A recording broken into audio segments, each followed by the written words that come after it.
നിറവിലേക്ക് സ്വാഗതം. ദൈവത്തിന് സ്വയം സമർപ്പിച്ചിരിക്കുന്നവനെ പോലെ എല്ലാ പ്രവൃത്തികളും ചെയ്യുക. നിറവ് ആരംഭിക്കുമ്പോൾ വിശുദ്ധ എവുപ്രേസ്യാമ്മയുടെ ഈ വാക്കുകളാണ് ഞാൻ നിങ്ങളുടെ മുൻപിലേക്ക് വെക്കുന്നത്. കൂടെ തിയോഫിൻ മാർട്ടിൻ ആലപിച്ച അതിമനോഹരമായ ഗാനവും ആസ്വദിക്കാം.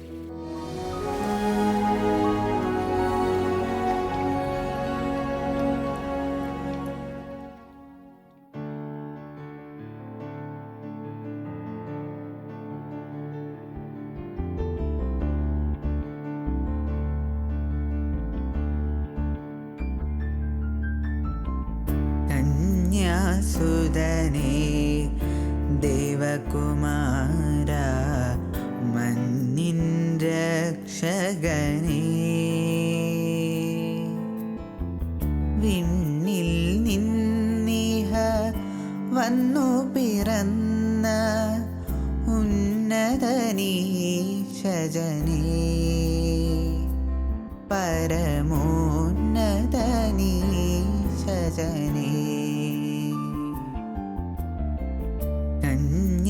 സുതനേ ദേവകുമാര മന്നിൻ രക്ഷകനേ,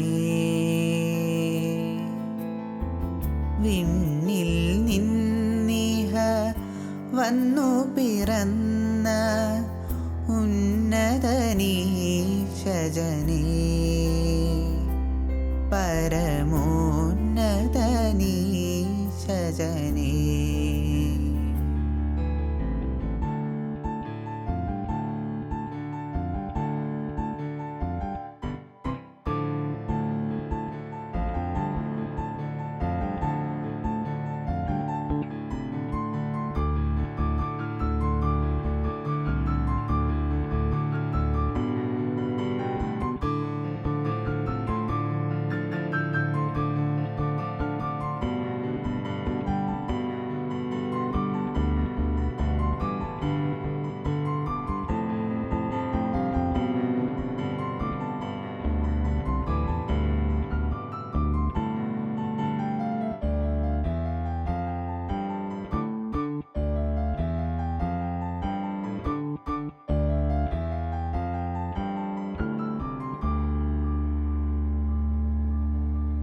ഇരുളിൽ അലയും നരനെ തേടി ധരയിൽ വന്നവനേ,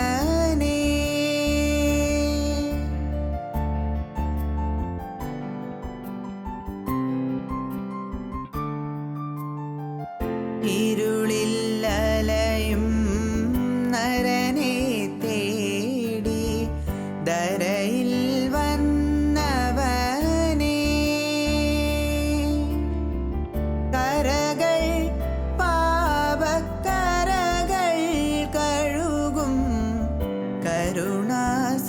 കരുണാസാഗരമേ, കരയറിയ സാഗരമേ, കരകൾ പാപക്കരകൾ കഴുകും കരുണാസാഗരമേ, കരയറിയ സാഗരമേ. കന്യാസുതനേ ദേവകുമാര മന്നിൻ രക്ഷകനേ, വിണ്ണിൽ നിന്നിഹ വന്നു പിറന്ന ഉന്നതനീശജനേ, പരമോന്നതനീശജനേ.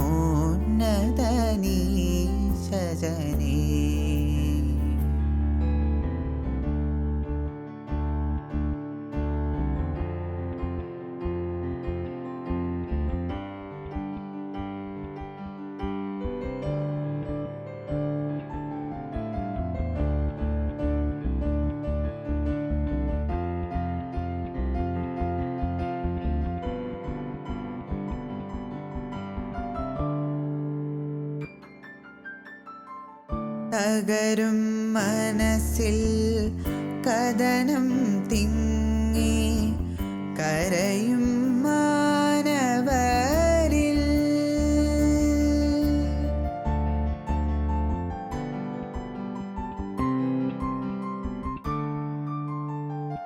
തകരും മനസ്സിൽ കഥനം തിങ്ങി കരയും മാനവരിൽ മുറിവിൽ വീഞ്ഞുമെണ്ണയുമേകി സുഖമരുളും പരനേ നല്ല സമരിയനായവനേ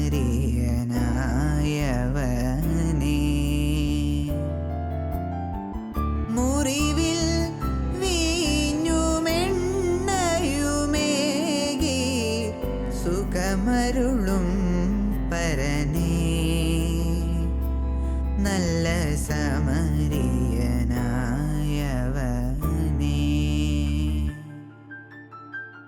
കന്യാസുതനേ ദേവകുമാര മന്നിൻ രക്ഷകനേ വിണ്ണിൽ നിന്നിഹ വന്നു പിറന്ന ഉന്നതനീശജനേ പരമോന്നതനീശജനേ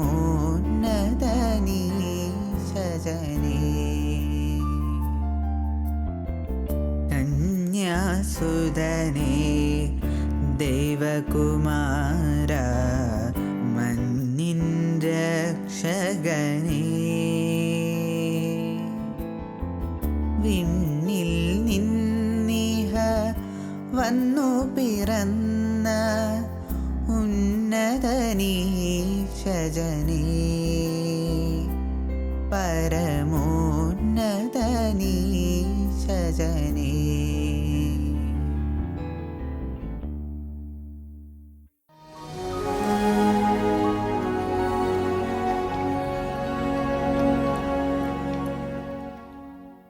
ജീവന് നമ്മൾ ആദരവ് കൊടുക്കാറുണ്ടോ എന്ന ചോദ്യമാണ് ഷിജി ടീച്ചർ ഇന്ന് നമ്മളോട് ചോദിക്കുന്നത്. കാണാം തോട്ട്സ് ഫോർ ലൈഫ്.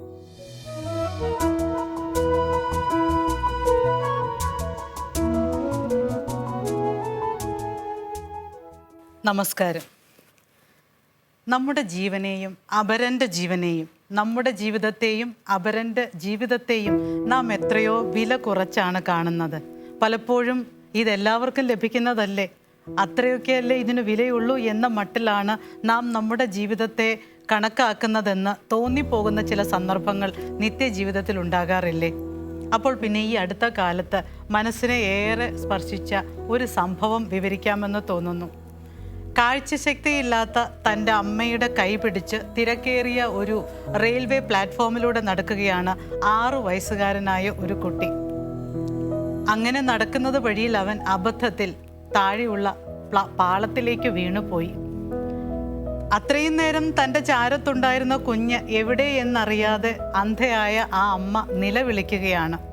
അതേ നിമിഷം തന്നെ ഒരു ട്രെയിൻ അകലത്തു നിന്ന് പാഞ്ഞു വരുന്നുണ്ടായിരുന്നു. ഏതാനും നിമിഷങ്ങൾക്കകം പാളത്തിൽ വീണ് കിടക്കുന്ന ആ കുഞ്ഞിൻ്റെ ശരീരത്തിലൂടെ ആ ട്രെയിൻ കയറി പോകുമെന്ന് കാഴ്ചക്കാർക്കൊക്കെ ഉറപ്പായി. പക്ഷേ ആരും ധൈര്യപ്പെടുന്നില്ല. അപ്പോഴാണ് ആ റെയിൽവേ സ്റ്റേഷനിലെ ഒരു സാധാരണ പെയിൻസ്മാൻ ആയ മയൂർ ഷെൽക്കെ എന്ന യുവാവ് പാളത്തിലേക്ക് ചാടി സാഹസികമായി ആ കുട്ടിയെ കോരിയെടുത്ത് പ്ലാറ്റ്ഫോമിലേക്ക് ഇടുന്നു. ഉടനെ തന്നെ മയൂറും അതിൻ്റെ പിന്നാലെ പ്ലാറ്റ്ഫോമിലേക്ക് ചാടി കയറുകയാണ്. അന്നത്തെ റെയിൽവേ മന്ത്രി തന്നെ സോഷ്യൽ മീഡിയയിലൂടെ പങ്കുവച്ച ഈ സാഹസികമായ രക്ഷപ്പെടുത്തലിൻ്റെ ദൃശ്യങ്ങൾ നമ്മളൊക്കെ ശ്വാസം അടക്കിപ്പിടിച്ചാണ് കണ്ടു നിന്നത്. താൻ അറിയുക പോലും ഇല്ലാത്ത ഒരു കുട്ടിയെ, തനിക്ക് ഒരു മുൻപരിചയവുമില്ലാത്ത ഒരു കുഞ്ഞിനെ അതിസാഹസികമായി ആ യുവാവ് രക്ഷപ്പെടുത്തിയത് ജീവൻ്റെ വില അറിയാവുന്നത് കൊണ്ട് തന്നെയാണ്. വാസ്തവത്തിൽ അവനിലൂടെ പ്രവർത്തിച്ചത് ദൈവത്തിൻ്റെ കരങ്ങൾ തന്നെയാവും എന്ന് ദൈവത്തെ സ്തുതിച്ചുകൊണ്ട് നമ്മൾ ഓരോരുത്തരും പറഞ്ഞിട്ടുമുണ്ടാവും. ജീവനെയും ജീവിതത്തെയും ചേർത്ത് പിടിക്കുക എന്ന് പറയുന്നത് ഒരു പുണ്യകർമ്മം തന്നെയാണ്. അങ്ങനെയുള്ള ചില സന്ദർഭങ്ങളുണ്ട്, ചില മുഹൂർത്തങ്ങളുണ്ട്. അവിടെ നമുക്ക് പ്രവർത്തിക്കാൻ സാധിക്കണമെങ്കിൽ നമുക്ക് അല്ലെങ്കിൽ നമ്മുടെ ഉള്ളിൽ പ്രത്യേകമായ ദൈവാനുഗ്രഹവും ദൈവത്തിൻ്റെ ഒരു പ്രചോദനവും ഉണ്ടായേ തീരൂ. മനുഷ്യജീവന് വിലയുണ്ട്. മനുഷ്യജീവന് വിലയുണ്ട്. വിലയേറിയത് തന്നെയാണ് നമ്മുടെ ഓരോരുത്തരുടെയും ജീവൻ എന്ന് നാം പലപ്പോഴും മനസ്സിലാക്കാതെ പോകുന്നത് എന്തുകൊണ്ടാണ്? ഇനി അക്ഷരാർത്ഥത്തിൽ ജീവനെ രക്ഷിച്ചാൽ മാത്രമേ ജീവന് വിലയുള്ളതായി നമുക്ക് തോന്നുകയുള്ളൂ എന്നുണ്ടെങ്കിൽ തെറ്റി. നിരാശയിലും അതുപോലെ മറ്റു ചില പ്രതിസന്ധികളിലും പെട്ട് ഉഴലുന്ന ചില ജീവിതങ്ങളില്ലേ, അവരെ ഒന്ന് പിടിച്ചു കയറ്റുമ്പോഴും നമ്മൾ ചെയ്യുന്നത് ജീവനെ രക്ഷപ്പെടുത്തൽ തന്നെയാണ്. അങ്ങനെ ചില ദുരന്തമുഖങ്ങളിലും പ്രതിസന്ധി ഘട്ടങ്ങളിലും നമ്മുടെ മുൻപിൽ പ്രത്യക്ഷപ്പെടുന്ന ചില ആൾക്കാരില്ലേ, അവർക്ക് ദൈവത്തിൻ്റെ മുഖമല്ലേ നമ്മൾ കാണുക? അവരെ നമ്മൾ ദൈവത്തിൻ്റെ പ്രതിച്ഛായയും അല്ലെ പ്രതിരൂപവുമായിട്ടല്ലേ കാണുക? ദൈവത്തെ പോലെയാണ് എന്ന് കരുതി അവരുടെ മുമ്പിൽ നാം കൈകൂപ്പാറില്ലേ? അവർക്ക് ആ ഒരു മനത്തൻ്റെടവും അതിനുള്ള സന്മനസ്സും ലഭിക്കുന്നത് എങ്ങനെയാണ്? തീർച്ചയായും അതും ദൈവാനുഗ്രഹം തന്നെയാണ്. എന്തു വന്നാലും കൂടെ ഉണ്ടാവണം, നമ്മുടെ ജീവൻ എന്തു വന്നാലും സംരക്ഷിക്കണം എന്ന് നമ്മൾ കരുതുന്ന ചില ആളുകൾ തന്നെ നമ്മുടെ ജീവനും ജീവിതവും എടുക്കുമ്പോൾ അത് നമ്മെ ഏറെ ഞെട്ടിപ്പിക്കുന്ന വാർത്തകളായി മാറുന്നു. അതായത് പിതൃഹത്യയും മാതൃഹത്യയും സഹോദരഹത്യയും ബാലഹത്യയും ഒക്കെ നമ്മുടെ നാട്ടിൽ ഇന്ന് സാധാരണ വാർത്തകളായിരിക്കുകയാണ്. ഇങ്ങനെ ഉള്ള വൈരുദ്ധ്യം നിറഞ്ഞു നിൽക്കുമ്പോഴാണ് മയൂർ ഷെൽക്കയെ പോലെ, ഞാൻ മുൻപേ പറഞ്ഞ സംഭവത്തിലെ മയൂർ ഷെൽക്കയെ പോലെ മുൻപ് ഒരു പരിചയവുമില്ലാത്ത ഒരു കുഞ്ഞിനെ ചാടി രക്ഷിക്കുന്ന ഒരു ചെറുപ്പക്കാരൻ്റെ ചിത്രം നമ്മുടെ മനസ്സിൽ നിറഞ്ഞു നിൽക്കുന്നത് അതൊരു ഉദാഹരണം മാത്രമാണ്. വാസ്തവത്തിൽ നമ്മോടൊപ്പമുള്ളവരുടെയും നമ്മുടെയും നമുക്കറിയാൻ പാടില്ലാത്തവരുടെയും ഒക്കെ ജീവൻ വിലപ്പെട്ടത് തന്നെയാണ്. അതിന് അർഹമായ ആദരവ് നൽകാൻ നമുക്ക് ഓരോരുത്തർക്കും കടപ്പാടുണ്ട്. മനുഷ്യജീവൻ്റെ വിലയെക്കുറിച്ച് വിശുദ്ധ ഗ്രന്ഥത്തിൽ ഉടനീളം നമ്മൾ മനസ്സിലാക്കുന്നുണ്ട്. കാരണം ദൈവം തൻ്റെ ഛായയിലും സാദൃശ്യത്തിലുമാണ് മനുഷ്യനെ സൃഷ്ടിച്ചത്. മനുഷ്യരക്തം വീഴാൻ ഇടയാക്കരുത്. അത് അവനോ അങ്ങനെ ചെയ്യുന്നവരോട്, ജീവരക്തം വീഴിക്കുന്നവരോട് ഞാൻ കണക്ക് ചോദിക്കുമെന്ന് എത്രയോ കാർക്കശ്യത്തോടെയാണ് ഉൽപ്പത്തി പുസ്തകത്തിലൊക്കെ ദൈവം നമ്മെ ഓർമ്മിപ്പിക്കുന്നത്. അതുപോലെ തന്നെ കൊല്ലരുത് എന്ന് പറയുന്ന ആ കൽപ്പനയുണ്ടല്ലോ, അതിനോളം കാർക്കശ്യം മറ്റൊരു കൽപ്പനയ്ക്കും ഉണ്ടെന്ന് തോന്നുന്നില്ല. അതായത് സ്വന്തം ഛായയിലും സാദൃശ്യത്തിലും സൃഷ്ടിച്ച മനുഷ്യജീവൻ്റെ വിലയെയാണ് നമ്മെ വീണ്ടും വീണ്ടും ദൈവം ഓർമ്മിപ്പിക്കുന്നത്. പൗലോസ് അപ്പസ്തോലനും പറയുന്നുണ്ട്, നിങ്ങൾ ദൈവത്തിൻ്റെ ആലയമാണ്. അതുകൊണ്ട് ആ ദൈവത്തിൻ്റെ ആലയമായ നിങ്ങളുടെ ശരീരമോ നിങ്ങളുടെ ജീവനോ നിങ്ങൾ നശിപ്പിക്കാൻ പാടില്ല എന്ന് പറയുമ്പോൾ ഒരിക്കലും ധരിച്ചേക്കരുത് നമ്മളുടെ ജീവന് മാത്രമേ വിലയുള്ളൂ, അപരൻ്റെ ജീവന് വിലയില്ല എന്ന്. തീർച്ചയായും നമ്മുടെ ജീവൻ പോലെ തന്നെ അപരൻ്റെ ജീവനും വിലയുണ്ട്. നാം അതിന് അർഹമായ ആദരവ് കൊടുത്തേ തീരൂ, അർഹമായ രീതിയിൽ അതിനെ ബഹുമാനിച്ചേ തീരൂ. നമ്മുടെ കൺമുൻപിൽ ഒരു ജീവൻ പോലും ഇല്ലാതാകാൻ നാം അനുവദിച്ചുകൂടാ. അമ്മയുടെ ഉദരത്തിൽ ഉരുവാകുന്ന ഭ്രൂണത്തിൻ്റെ ജീവന് തന്നെ അമൂല്യതയുണ്ട്. അത് നാം തിരിച്ചറിഞ്ഞേ തീരൂ. കാരണം ദൈവം നമ്മോട് പറയുന്നുണ്ട്, അമ്മയുടെ ഉദരത്തിൽ ഉരുവാകുന്നതിന് മുൻപേ തന്നെ ഞാൻ നിന്നെ അറിയുന്നുവെന്ന്. അപ്പോൾ പിന്നെ ഒരു ജീവൻ അമ്മ അറിയുന്നതിന് മുൻപേ ദൈവം അറിയുന്നുണ്ടല്ലോ. ആ ജീവന് നാം അർഹിക്കുന്ന വില നൽകുക തന്നെ വേണം.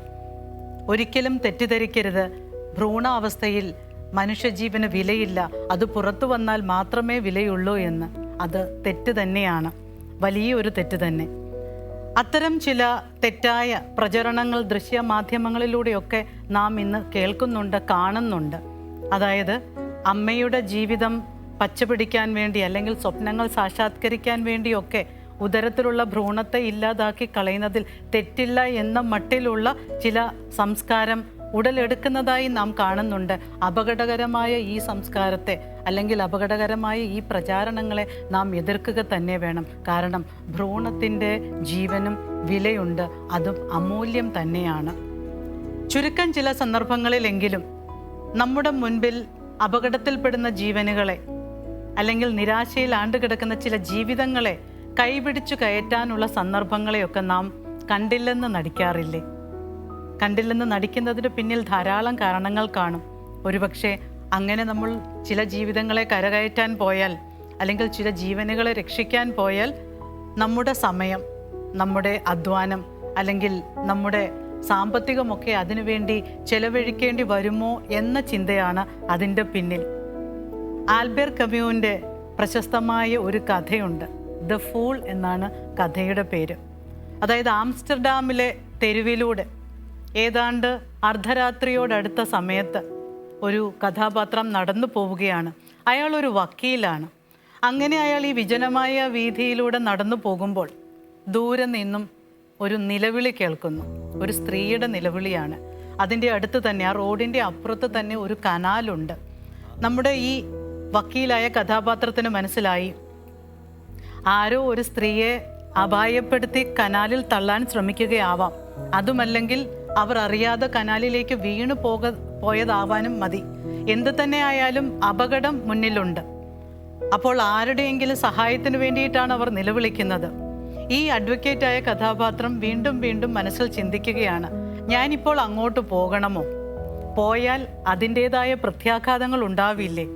സമൂഹത്തിൽ നിലയും വിലയുമുള്ള ഒരു വക്കീലാണ് താനിപ്പോൾ അങ്ങോട്ട് ചെന്ന് സ്ത്രീയെ രക്ഷപ്പെടുത്താൻ ശ്രമിക്കുമ്പോൾ നാളെ മറ്റു ചില കഥകളായിരിക്കും, അല്ലെങ്കിൽ അപവാദങ്ങളായിരിക്കും ആളുകൾ പറഞ്ഞുണ്ടാക്കുക. അങ്ങനെയാണെങ്കിൽ സമൂഹത്തിലെ തൻ്റെ മാന്യത അതോടെ ഇല്ലാതാവുകയില്ലേ? ഒരുപക്ഷെ ഇപ്പോൾ അവരെ രക്ഷിക്കാൻ വേണ്ടി പോയാൽ തനിക്ക് വീട്ടിൽ ചൊല്ലാനുള്ള സമയം താമസിക്കും, അല്ലെങ്കിൽ കുടുംബത്തോടായിരിക്കാനുള്ള, അല്ലെങ്കിൽ ഭക്ഷണം കഴിക്കാനുള്ള സമയമൊക്കെ താമസിച്ചു പോയേക്കാം. ഇനി അതുമല്ലെങ്കിൽ അവരെ രക്ഷപ്പെടുത്തിക്കൊണ്ട് വരുമ്പോൾ തനിക്ക് സാമ്പത്തികമായിട്ട് ചിലപ്പോൾ ചിലവുകൾ ഉണ്ടായേക്കാം. അവരെ ആശുപത്രിയിൽ എത്തിക്കേണ്ടി വന്നാലോ? ഇങ്ങനെയൊക്കെ ഇയാൾ ആലോചിച്ച് നിൽക്കുമ്പോഴേക്കും ആ സ്ത്രീയുടെ നിലവിളി അങ്ങനെ ശോഷിച്ച് ഇല്ലാതായി. പിന്നെ അത് ഒട്ടുമേ കേൾക്കാതെയായി. അപ്പോൾ പിന്നെ നമ്മുടെ ഈ കഥാപാത്രം മനസ്സിനെ പറഞ്ഞ് സമാധാനിപ്പിക്കുകയാണ്, അവരെ ആരെങ്കിലും രക്ഷപ്പെടുത്തി കാണും, അതല്ലെങ്കിൽ അത് അവരുടെ വിധിയായിരിക്കും എന്നൊക്കെ പറഞ്ഞ് അയാൾ തടി തപ്പാൻ ശ്രമിക്കുകയാണ്. എന്ന് പറഞ്ഞാൽ സ്വന്തമായിട്ട് ചില ന്യായീകരണങ്ങളൊക്കെ കണ്ടെത്താൻ ശ്രമിക്കുകയാണ്. പ്രിയമുള്ളവരെ, ഇതുപോലെയൊക്കെ നമുക്കും ചിലപ്പോൾ സംഭവിക്കാറുണ്ട്. ഈ ദ ഫൂൾ എന്ന് പറയുന്ന ഈ കഥാപാത്രത്തെ പോലെ, അല്ലെങ്കിൽ ഈ ഒരു അഡ്വക്കേറ്റിനെ പോലെ നമ്മളുമൊക്കെ ചുരുക്കമായിട്ടെങ്കിലും ചില സന്ദർഭങ്ങളിൽ പ്രതികരിക്കാറുണ്ട്. എന്ന് പറഞ്ഞാൽ ചില ജീവിതങ്ങൾ കണ്ടാൽ അവർക്ക് ഒരു രക്ഷപ്പെടുത്തൽ ആവശ്യമുണ്ട്, അല്ലെങ്കിൽ അവർക്കൊന്ന് കൈനീട്ടി കൊടുക്കേണ്ടതാണ് എന്നറിഞ്ഞാൽ പോലും നമ്മൾ കാണാത്ത മട്ടിൽ മുൻപോട്ട് നടക്കാൻ ശ്രമിക്കും. ഇനിയും ചിലരൊക്കെ നമ്മുടെ മുൻപിൽ സഹായ അഭ്യർത്ഥനയുമായി വന്നാലും നമ്മൾ പ്രത്യക്ഷമായോ പരോക്ഷമായോ അവരോട് പറയാൻ ആഗ്രഹിക്കുന്നത്, എനിക്ക് നല്ല തിരക്കുള്ള ആളാണ്, അതുകൊണ്ട് എന്നെ ഉപദ്രവിക്കാതെ പോകണം പ്ലീസ് എന്ന മട്ടിലായിരിക്കും. ചിലപ്പോഴൊക്കെ നമ്മൾ ചിലർക്ക് സഹായം ചെയ്യുന്നത്, ചില ജീവിതങ്ങളെ രക്ഷപ്പെടുത്താൻ ശ്രമിക്കുന്നത് അവർക്ക് തന്നെ അപകർഷതാബോധം ഉളവാക്കുന്ന രീതിയിലുമായിരിക്കും. അങ്ങനെയുള്ള സഹായങ്ങൾ വാസ്തവത്തിൽ നമ്മൾ ചെയ്യാതിരിക്കുകയാണ് നല്ലത്.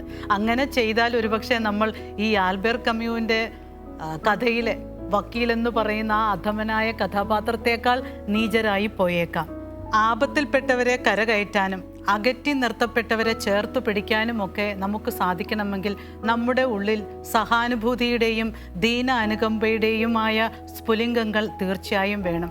വാസ്തവത്തിൽ സൃഷ്ടാവായ ദൈവം നമ്മെ സൃഷ്ടിക്കുമ്പോൾ തന്നെ നമ്മുടെ ഉള്ളിൽ, അല്ലെങ്കിൽ എല്ലാ മനുഷ്യരുടെയും ഉള്ളിൽ ഈ ദീന അനുകമ്പയുടെ സ്ഫുലിംഗങ്ങൾ ചേർത്ത് വെച്ചിട്ടുണ്ട്. അതിൻ്റെ പ്രകാശം വളരെ കുറച്ചു പേർ മാത്രമേ കണ്ടെത്തുന്നു എന്നതേ ഉള്ളൂ. ഇത് കണ്ടെത്തുന്നവരാകട്ടെ ആ പ്രകാശം ഉപയോഗിച്ച് മറ്റുള്ളവരെ കരകയറ്റാൻ, അല്ലെങ്കിൽ ആപത്തിൽപ്പെട്ടവരെ രക്ഷപ്പെടുത്താൻ ശ്രമിക്കുക തന്നെ ചെയ്യും. ആ പ്രകാശം കാണാത്തവരാകട്ടെ സ്വന്തം സുഖത്തിൽ മാത്രം ശ്രദ്ധിച്ച് മറ്റുള്ളവരെ ഉപദ്രവിച്ചും, അല്ലെങ്കിൽ മറ്റുള്ളവരുടെ ജീവൻ എടുത്തും സ്വാർത്ഥതയിൽ ജീവിക്കാനാണ് ശ്രമിക്കുന്നത്. നമ്മുടെ ഇളം തലമുറയിൽ ചെറുപ്പം മുതൽ തന്നെ നാം ഈ ദീനാനുകമ്പയുടെ, അല്ലെങ്കിൽ മറ്റുള്ളവരുടെ ജീവനെ ബഹുമാനിക്കേണ്ടതിൻ്റെയൊക്കെ പാഠങ്ങൾ പറഞ്ഞു കൊടുക്കുകയും അത് അവരുടെ മൂല്യബോധത്തിൽ അടിയുറയ്ക്കാൻ ശ്രദ്ധിക്കുകയും വേണം. അതല്ലെങ്കിൽ സംഭവിക്കുന്നത് എന്താണെന്നറിയാമോ? ആൾക്കൂട്ട കൊലപാതകങ്ങളും റാഗിങ്ങും, അല്ലെങ്കിൽ അപകടത്തിൽപ്പെട്ടവരെ രക്ഷിക്കുന്നതിനു പകരം അത് ക്യാമറയിലാക്കി കണ്ട് രസിക്കാനും മറ്റുള്ളവർക്ക് പകർന്നു കൊടുക്കാനുമുള്ള ഒരുതരം ചോദനയും ഒക്കെ ആയിരിക്കും. അതുകൊണ്ട് ഇളം തലമുറയിൽ തന്നെ ഈ ദീന അനുകമ്പയുടെ ഭാവം വളർത്തിയെടുക്കാൻ മാതാപിതാക്കൾ ശ്രദ്ധിച്ചേ തീരൂ. നമുക്ക് ജീവനെ ആദരിക്കുന്നവരാകാം, ജീവനെ സ്നേഹിക്കുന്നവരാകാം, ജീവനെ ബഹുമാനിക്കുന്നവരാകാം, ജീവനെ തന്ന ദൈവത്തിന് നന്ദി പറയുന്നവരാകാം. ജീവൻ വിലപ്പെട്ടതാണ്, നമ്മുടെ മാത്രമല്ല, അപരൻ്റെയും അന്യൻ്റെയും അയൽക്കാരൻ്റെയും ഒക്കെ.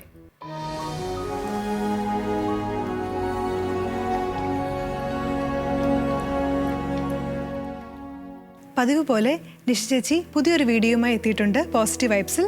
ഇന്നത്തെ വീഡിയോയും അതിലെ ദൈവചിന്തയും കാണാം, ആസ്വദിക്കാം.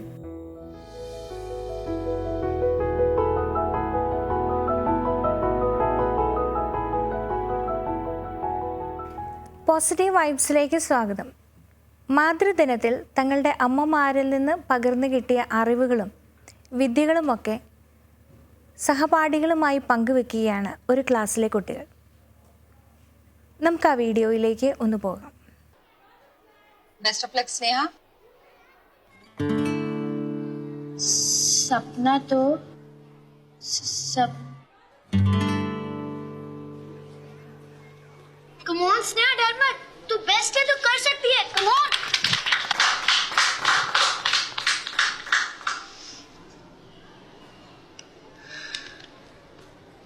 सपना तो सपना होता है, ना कोई बड़ा ना कोई छोटा होता है. मम्मी मेरी कहती है सपने देखो, खुल के देखो, सपने पर तुम अपने देखो. मम्मी मेरी कहती है.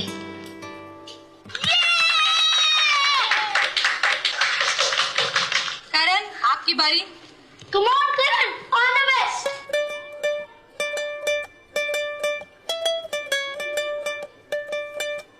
Karan, तोड़ दे, फोड़ दे, तेरे हाथ फौलाद है, तू अपनी मम्मी का स्ट्रॉन्ग औलाद है.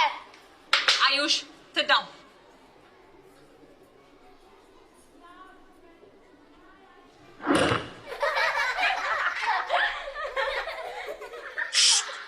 करण, तू हार मत मान, तू फिर से ट्राई कर, तू कर सकता है. Come on. Ayush, come. I said come here. मैं हाथ ऊपर करो. दीवार की तरफ मुड़ जाओ. जाओ.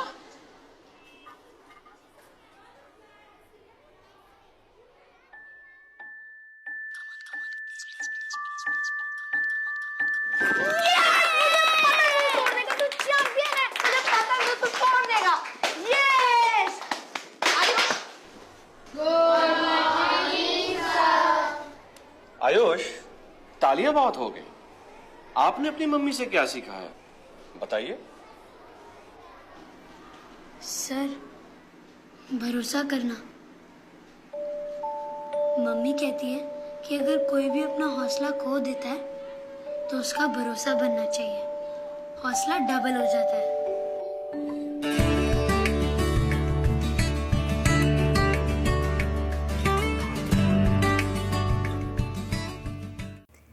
തങ്ങളുടെ സഹപാഠികളിൽ നിന്നെല്ലാം ആയുഷ് എന്ന വിദ്യാർത്ഥി വ്യത്യസ്തനാകുന്നത് അവൻ്റെ മനോഭാവവും പെരുമാറ്റ രീതികളും കൊണ്ടാണ്. കൂട്ടുകാരൊക്കെ തങ്ങളുടെ കഴിവുകൾ പ്രകടിപ്പിക്കുമ്പോൾ അവർ നഷ്ടധൈര്യരാകുന്ന സമയത്ത്, ആത്മവിശ്വാസം ചോർന്നു പോകുന്ന സമയത്ത് ഏറ്റവും കൂടുതൽ അവരെ പ്രോത്സാഹിപ്പിക്കുന്നതും ധൈര്യം പകരുന്നതും ആയുഷാണ്. അവർ വിജയിക്കുമ്പോൾ അവരെക്കാൾ കൂടുതൽ സന്തോഷപ്രകടനങ്ങൾ നടത്തുന്നതും ആയുഷാണ്. ആയുഷിൻ്റെ പെരുമാറ്റം പലപ്പോഴും ടീച്ചറെ അലോസരപ്പെടുത്തുന്നുണ്ട്. അവനെ ഒടുവിൽ ശിക്ഷിക്കുക വരെ ചെയ്യുന്നുണ്ട്.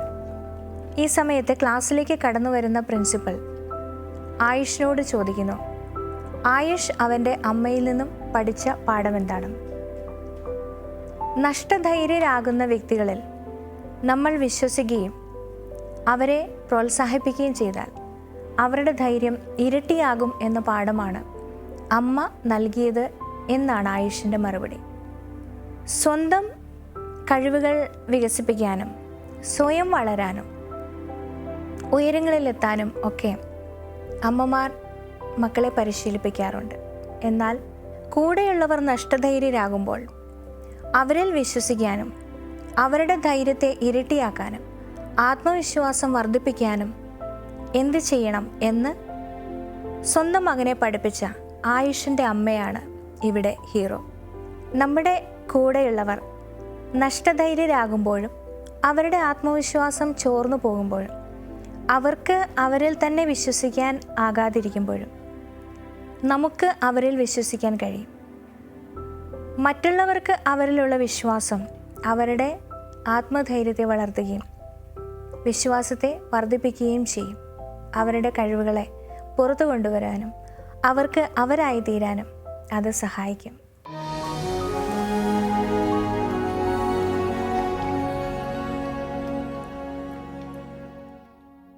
വിശുദ്ധ എവുപ്രസ്യാമയുടെ വാക്കുകൾ ഒരിക്കൽ കൂടി പറയാൻ ഞാൻ ആഗ്രഹിക്കുകയാണ്. ദൈവത്തിന് സ്വയം സമർപ്പിച്ചിരിക്കുന്നവനെ പോലെ എല്ലാ പ്രവൃത്തികളും ചെയ്യുക. നിറവ് ഇവിടെ അവസാനിക്കുന്നു. അഭിപ്രായങ്ങൾ അറിയിക്കുമല്ലോ. നാളെ ഇതേ ദിവസം ഇതേ സമയം കണ്ടുമുട്ടുന്നതുവരെ നമുക്ക് പരസ്പരം പ്രാർത്ഥനയിൽ ഓർമ്മിക്കാം. ഈശോ മിശിഹായ്ക്ക് സ്തുതിയായിരിക്കട്ടെ. നിറവിൽ ഗാനങ്ങൾ ആലപിക്കുവാൻ ആഗ്രഹിക്കുന്നവർ ഷാലോൺ ടെലിവിഷന്റെ പ്രോഗ്രാം ഡിപ്പാർട്ട്മെന്റുമായി ബന്ധപ്പെടുക.